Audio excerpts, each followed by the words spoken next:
Here are some notes and tips that I wrote to myself about money and my money journey. I went on Amazon and bought $10,000 of fake money. It came in $100 bills, and there was 100 of them. Called it Hollywood money or something like that. And I tried to act like I really had $10,000 in my hand. I tried to act like I was playing around with $10,000. This is how it feels.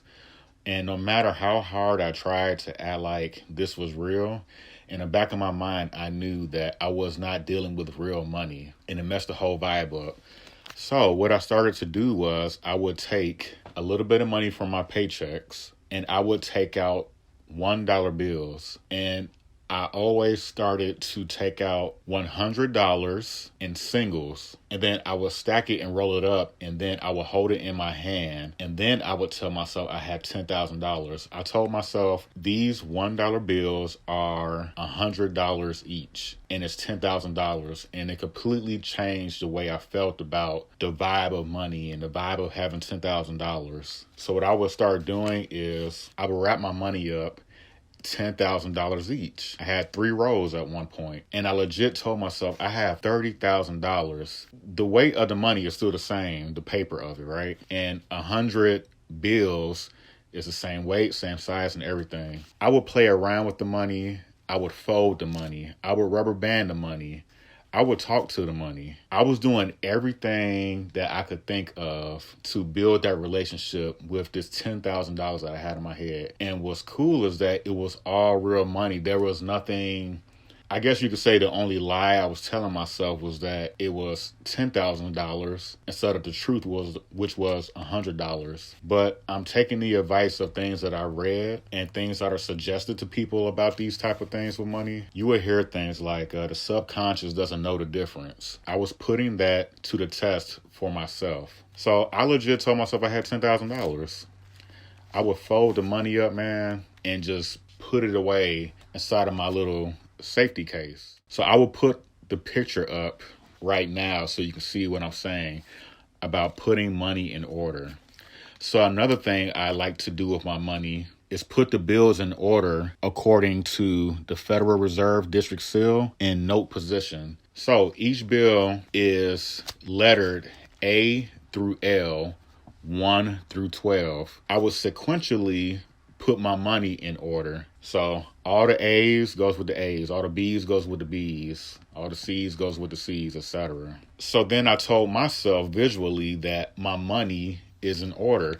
The energy of the money that I have in my hand is in order. So that's another tip that I have that I've done. Another thing that I like to do is smell the money. Money has that money smell to it. I don't know what it is. I don't know how they process it, but it has that smell. Cool. Another thing to make of my own was that I would take some of my favorite colognes or oils and anything like that. And for each $10,000 stack that I made up, I would rub oil all over the money so it has my personal scent to it. I like giving money to homeless people, strangers. Somebody comes up, hey, you got $1, whatever like that. I would carry the money with me when I was in a giving mode. My thought process behind that was, if I give money to a stranger or a homeless person, and my scent is left on it, they can smell it on their fingers or just smell the lingering scent that I had. If they walk into a mall or if they're walking down the streets or anything like that, and let's say somebody is wearing a scent that is exactly the same or similar to it, maybe that'll trigger in them like, damn, this smells like that guy that gave me $10 that day. I think about stuff like that when you're out in the world and just how you're blessing and helping people and little things like that that'll help people remember you. So that's why I like to scent my money also. Another tip I would like to suggest is to always leave some bill in your wallet, whether it's $1, $5, $100, whatever it is, always leave it in your wallet. It's like carrying the energy of money in your wallet. I didn't so much focus on the amount. I just tried to stay focused on that I have the energy of money in my possession. Even if it's a single, I have a $2 bill that I keep in my wallet all the time. I know I'm not going to spend it, but it's the energy of real money that is always in my wallet. I don't get mad when I'm paying a bill. I'm thankful that I have the money to take care of the bill or any problems that I have. No matter how much that bill is, and no matter how much you have in your bank account, if you have the amount to pay in full, pay it. I look at it as my problem was already resolved before it even came to me. So I remember I got into a car accident. The car doesn't have full coverage on it. I had to come out my pocket about $3,000 in total. And that was almost about my savings that I had at that time. But I was willing to rectify the situation, and I was willing to spend every single dime to get this problem fixed. I was thankful that I had the money to even fix it in the first place, even if it made me broke, even if it wiped out my savings. But I also told myself in doing this is that the problem is going to be resolved because I have the money, and that all of my money will be replaced back to me in some form or fashion. So I can let go of this $3,000 bill. I don't need to hold on to it. Take care of the problem. It's going to work itself out. And I'm going to be paid back in full and then some. I truly believe that, and I truly told myself that. And it actually happened in that way. The car got fixed. I made over $3,000 and then some throughout the course of the months. It resolved itself. I don't get mad at paying fees. So when I'm using Cash App and it asks me, do you want this, do you want to wait 3 to 5 business days? Or do you want to pay $3 to instant deposit this money right now? Sometimes I wait. It's not a big deal. But sometimes I take advantage of an opportunity to pay a company.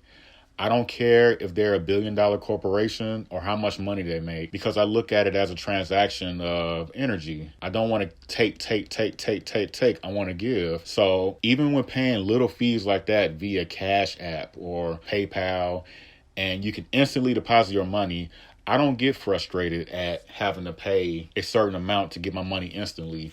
Every time I do that, it's like, I'm thankful that PayPal exists. I'm thankful that Cash App exists for me to make this transaction.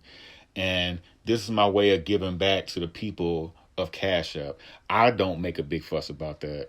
So that's another thing that's part of my money energy that I've created for myself. I don't get mad at paying bills. I don't get mad at paying fees. Even when something happens and I quote unquote don't want to pay it, I'm thankful that I have the money to take care of it, and I just let it go. And also with me being an entrepreneur right now, I look at it as me supporting a business in the same way I want to be supported in my business. So if $3 is all I have to pay to support a business in the same way that I want to be paid in full for my business, I've established that relationship in my mind to do that. So that's another reason why I don't trip about I don't trip about fees. I don't trip about bills and things of that nature, because it's reciprocity. I'm giving and receiving.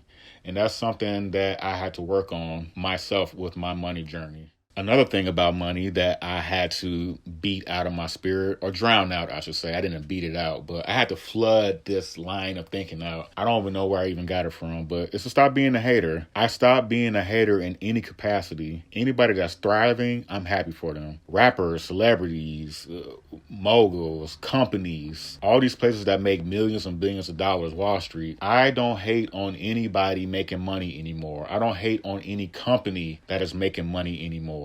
I remember I would get mad if I saw a celebrity literally wasting money. I saw this one video where a rapper was throwing money into the lake or something like that. It was something crazy. Looking at that now, I didn't get triggered because I beat that out of my system. Whatever people do with their money, that's their money. Whether you agree, disagree, whatever, it has nothing to do with me. So I've taught myself to just allow people to do what they want to do with their money. It got to a point where I had to ask myself, why am I mad because somebody spent $10,000 on chicken wings or $10,000 on gym shoes or anything like that, and legit be mad about that? It serves no purpose to me to be angry at something like that. It took a while for me to get that line of thinking out of my system, but my new system is people that are wealthy you can do whatever you want with your money. Don't get mad about what people spend and how they're spending it and anything of that nature. Like, have no hatred towards anybody with money is part of my new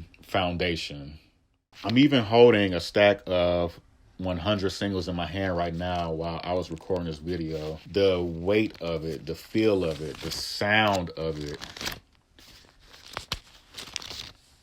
the smell of it. All of that stuff has worked for me in terms of changing my attitude with money. And I would suggest to give that a try. Because I've never had $10,000 in my hand legit before.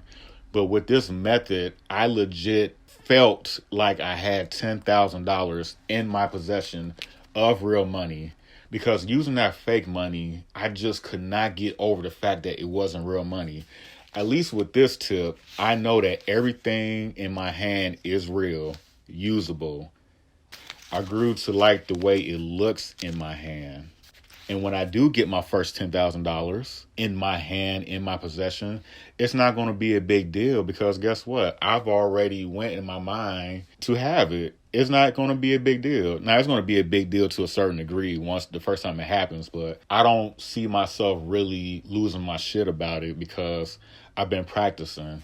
Oh, $10,000? Oh, I'm used to this. I've been practicing for this. So it's not that big of a deal. Still grateful and still thankful for the money, but I try to live a life of pre-gaming. I listen to YouTube videos and read books about getting into the moment, getting into the feeling of now, and then it comes to you. So I look at this as pre-gaming. I've been pre-gaming to have that $10,000 legit come to me, and that when it does come to me, it's not going to be that big of a deal because I've practiced it so many times that it's going to feel natural. Like, yeah, I have $10,000 now. $100 bills, nice and crispy. I've been there, done that. So those are my tips. Those are my suggestions. Those are my personal notes. And hopefully one or many of these things can help you on your journey of changing your relationship with money.